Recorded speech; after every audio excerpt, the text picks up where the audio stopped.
Halo Sobat SMK, apa kabar? Sudah siap untuk belajar hari ini ya? Kali ini kita akan belajar komputer akuntansi untuk siswa SMK jurusan akuntansi kelas 11. Topik yang kita pelajari kali ini adalah membuat tabel import data akun pada aplikasi Mayop.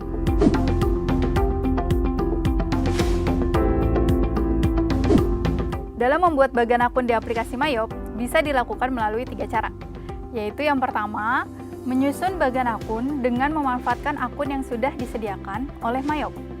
Pada bagian ini, kita memilih klasifikasi industri seperti jasa, dagang, dan manufaktur. Kemudian, kita memilih tipe bisnis perusahaan sesuai dengan tipe bisnis yang kita kerjakan. Yang kedua adalah menyusun bagian akun dengan cara import data akun dari file Excel. Yang ketiga, menyusun bagian akun dengan membuat sendiri akunnya satu persatu. Di sini, saya akan menunjukkan cara yang pertama, yaitu menyusun bagian akun dengan memanfaatkan akun yang sudah disediakan oleh Mayop. Yang pertama, biasanya kita buat dulu database-nya dengan mengklik tombol Create. Kemudian, di sini ada Introduction, pengenalan, kemudian kita klik Next, dan kita masukkan data informasi perusahaannya atau company information. Di sini misalnya kita buat PT Karisma. Kemudian kita masukkan alamatnya, Jalan Pekayon. Kemudian kita masukkan nomor teleponnya dan nomor emailnya jika ada. Kemudian jika sudah, kita lanjut ke langkah berikutnya, kita masukkan accounting information. Di sini sangat penting untuk diisi secara benar, karena kalau salah akan membuat error di tahap berikutnya.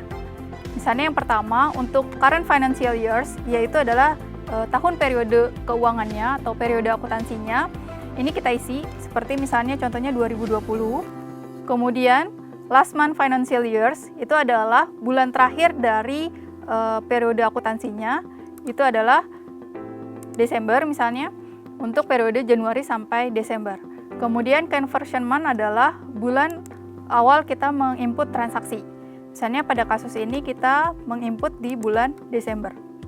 Kemudian number of accounting period, di sini kita pilih berapa banyak jumlah bulan dalam satu periode akuntansinya. Bisa 12, bisa 13. Kita pilih yang 12. Kemudian kita klik tombol Next. Di sini mengingat pentingnya informasi akuntansi ini, maka Mayop mengkonfirmasi kembali bahwa your financial years-nya ini adalah dari mulai 1 Januari 2020 to 31 Desember 2020. Kemudian bulan transaksinya adalah dari mulai 1 Desember 2020. Di sini ada peringatan bahwa kita tidak bisa memasukkan transaksi apapun sebelum tanggal 1 Desember ini. Kemudian kalau sudah dipastikan benar, kita klik Next. Nah, inilah yang di bagian yang Ibu sebutkan di awal, yaitu kita bisa memilih cara yang pertama untuk membuat bagian akun menggunakan daftar akun yang sudah disediakan oleh Mayop. Jika kita klik Next, maka di sini kita diminta untuk memilih klasifikasi industri. Misalnya kita bisa pilih perusahaan dagang, kita pilih retail, kemudian kita pilih tipe bisnisnya. Tipe bisnisnya seperti toko kue atau toko buku misalnya. Kemudian kita klik Use Business Type. Kemudian di sini akan ada daftar akun yang sesuai dengan klasifikasi industri dan tipe bisnisnya. Kalau sudah sesuai, kita bisa klik Next untuk melanjutkan proses pembuatan database. Nah, cara yang kedua adalah menyusun bagian akun dengan cara import data akun dari file Excel. Untuk cara yang kedua ini, kita harus siapkan dulu file Excel yang akan kita import. Nah, jadi kita buka dulu aplikasi Excel yang pertama. Kemudian, di aplikasi Excel ini, kita buat ada 5 kolom yang harus kita sediakan. Yang pertama adalah account number. Kemudian yang kedua adalah account name. Yang ketiga adalah kolom header. atau penunjuk akun induk. Yang keempat adalah kolom balance atau saldo. Yang kelima adalah kolom account type atau tipe akun. Setelah membuat 5 kolom ini, langkah berikutnya adalah kita memasukkan daftar akun sesuai dengan jenis perusahaan kita. Di sini contohnya misalnya saya masukkan yang pertama untuk akun yang tipenya 1/1000. Di sini kita masukkan account name-nya adalah aset. Ya. Kemudian header-nya kita ketik huruf H di sini untuk menunjukkan bahwa aset ini adalah akun induk atau header. Balance-nya dikosongkan, kemudian account type-nya diisi, yaitu adalah aset. Kemudian yang kedua, biasanya kelompok aset itu terdiri dari aset lancar dan aset tetap. Jadi kita bisa buat juga akun di bawahnya yaitu 1/1000. Kemudian di bawahnya akun kelompok aset adalah current asset. Nah, current asset ini juga bisa menjadi akun header dan account type-nya tetap akun aset.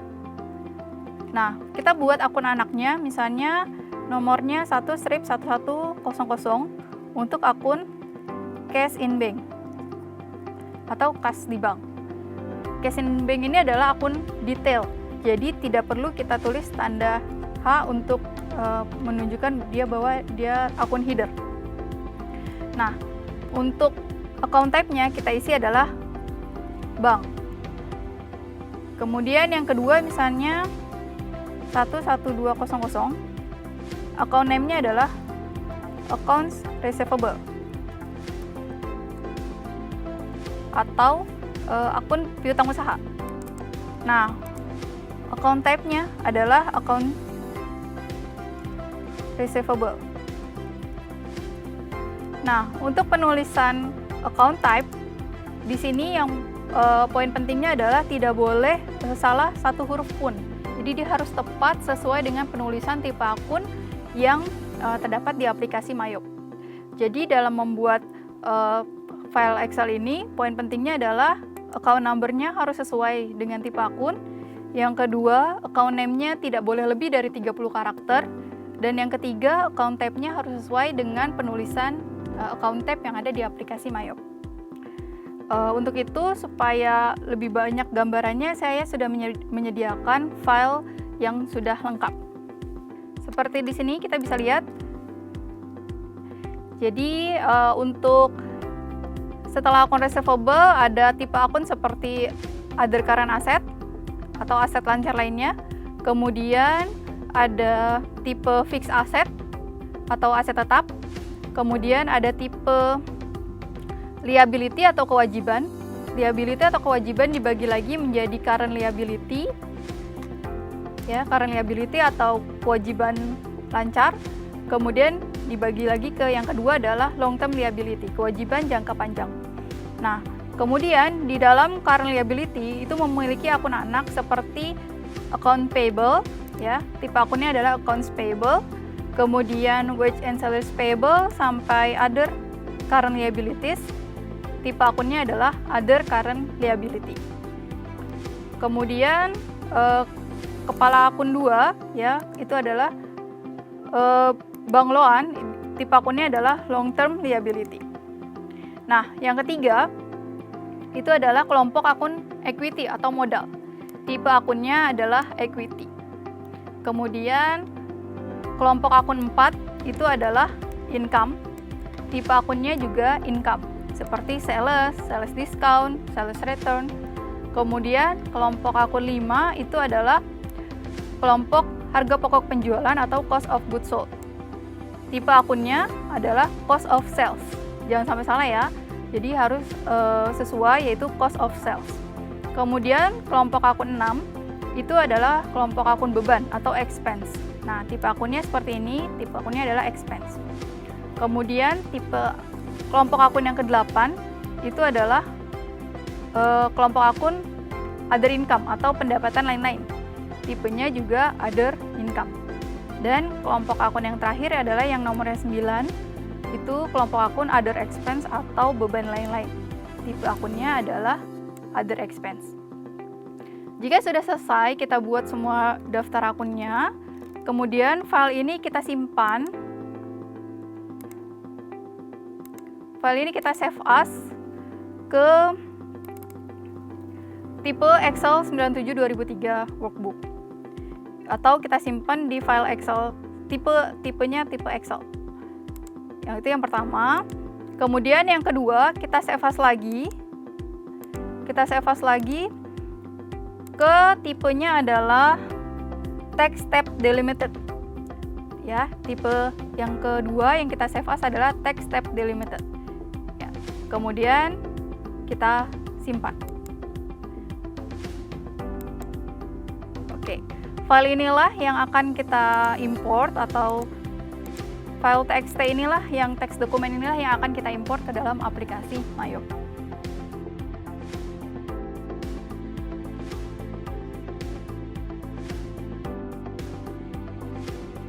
Setelah kita membuat file Excel yang sudah kita save as ke file text tab delimited, nah kita balik lagi ke aplikasi Mayop. Di sini jika kita import, kita pilih yang kedua dan kita selesaikan proses pembuatan database-nya, baru kita lakukan import data dari file Excel-nya. Nah, cara yang ketiga yaitu untuk membuat sendiri akunnya satu persatu. Kita bisa pilih yang ketiga di sini. Kemudian kita klik next.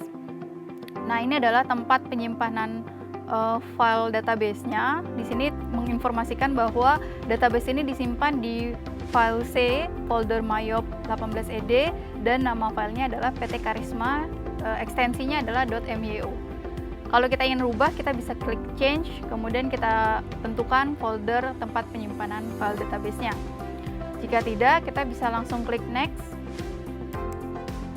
Nah, kemudian di sini ada ucapan congratulations, ya, jadi ucapan selamat bahwa database-nya sudah selesai dibuat, dan kita bisa pilih apakah ingin melanjutkan setup awal menggunakan setup asisten atau command center.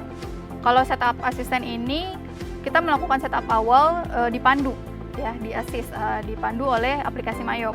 Tapi kalau kita sudah tahu apa saja yang harus kita lakukan, kita bisa pilih command center. Nah, cara yang ketiga, masih di cara yang ketiga, kita coba membuat bagan akunnya dengan membuat sendiri akunnya satu persatu. Caranya yaitu kita bisa klik modul account di sini. Kemudian kita pilih account list. Tampilannya seperti ini, ya, jendela account list. Atau bisa juga kita tampilkan melalui menu list ya di sini atau daftar. Kemudian kita pilih account. Maka tampilannya pun sama, jendela yang muncul. Kemudian di sini ada tab all account, ada tab asset, liability, equity, sampai other expense, seperti tipe akun yang sudah saya jelaskan sebelumnya. Nah, misalnya di sini kita ingin membuat satu akun, ya. Saya contohin satu akun, misalnya di bagian other expense. Di bagian other expense ini, di bawahnya kita bisa klik tombol new untuk membuat akunnya. Kemudian akan muncul jendela edit account seperti ini. Di tab profile kita tentukan apakah akun ini akun header atau akun induk atau akun detail. Bedanya adalah kalau akun induk dia tidak bisa digunakan untuk mencatat transaksi, hanya sebagai penampung total dari saldo akun-akun detail yang ada di bawahnya. Sedangkan akun detail adalah akun yang bisa kita gunakan untuk menginput transaksi. Kemudian di sini sudah masuk account classification-nya adalah other expense. Kemudian kita pilih account type-nya. Kalau misalnya kita nggak mau masukin other expense yang lain, kita bisa pilih account type yang lain. Di sini saya coba tetap menggunakan account type-nya atau tipe akunnya adalah other expense. Kemudian kita masukkan account number-nya. Di sini kepala akunnya 9, kita tinggal masukin kode berikutnya. Misalnya yang 10000. Kemudian kita ketik enter, ya, di keyboard. Nanti dia akan muncul kotak di account name. Kita masukkan nama akunnya, misalnya beban gaji dan upah, wage and salaries. expense. Nah, setelah kita masukkan nama akunnya, kita bisa masukkan juga saldo awalnya. Jika belum ada saldo awalnya, tahap pembuatan daftar akunnya cukup sampai sini, kemudian kita klik tombol OK. Nah, di sini nanti akan muncul akun wage and salaries expense yang sudah saya buat tadi. Nah, begitu seterusnya diinput satu persatu. Jadi, dari 3 cara yang sudah saya jelaskan, dapat dilihat bahwa cara yang ketiga ini agak memakan waktu karena kita harus membuat akunnya satu persatu. Cara yang kedua lebih simpel jika kita sudah mempunyai daftar akun. Dan cara yang pertama, jika kita mungkin perusahaan baru belum punya daftar akun yang lengkap, kita bisa mengadaptasi daftar akun yang digunakan atau yang tersedia di aplikasi Mayop. Jadi, dari materi yang sudah dijelaskan sebelumnya, kita bisa simpulkan bahwa dalam membuat bagian akun di aplikasi Mayop bisa dilakukan melalui 3 cara, yaitu yang pertama, menyusun bagian akun dengan memanfaatkan akun yang sudah disediakan oleh Mayop dengan memilih klasifikasi industri dan tipe bisnis. Yang kedua, menyusun bagian akun dengan cara mengimport data akun dari file Excel. Ada beberapa hal yang harus diperhatikan di sini. Yang pertama adalah, jangan lupa kita buka dulu aplikasi Excel-nya. Yang kedua, kita buat tabelnya menjadi 5 kolom, yaitu ada kolom account number, account name, header, balance, dan account type. Yang ketiga adalah kita input data akunnya ke dalam kolom-kolom tersebut dengan memperhatikan 2 hal, yaitu kode akun harus sinkron dengan tipe akun dan nama akun maksimal 30 karakter. Yang kemudian, penulisan tipe akun harus sama persis dengan yang ada di Mayop. Jangan sampai salah satu huruf pun. Dan poin yang terakhir, jangan lupa di-save dalam bentuk format Excel dan di-save as kembali dalam bentuk format text tab delimited. Nah, cara yang ketiga adalah menyusun bagian akun dengan membuat sendiri akunnya satu persatu. Nah, Sobat SMK, cukup sekian untuk pembelajaran kali ini. Semoga pembelajaran kali ini bermanfaat ya. Tetap semangat dan terus berlatih. SMK, semangat, muda, kreatif. Sampai jumpa.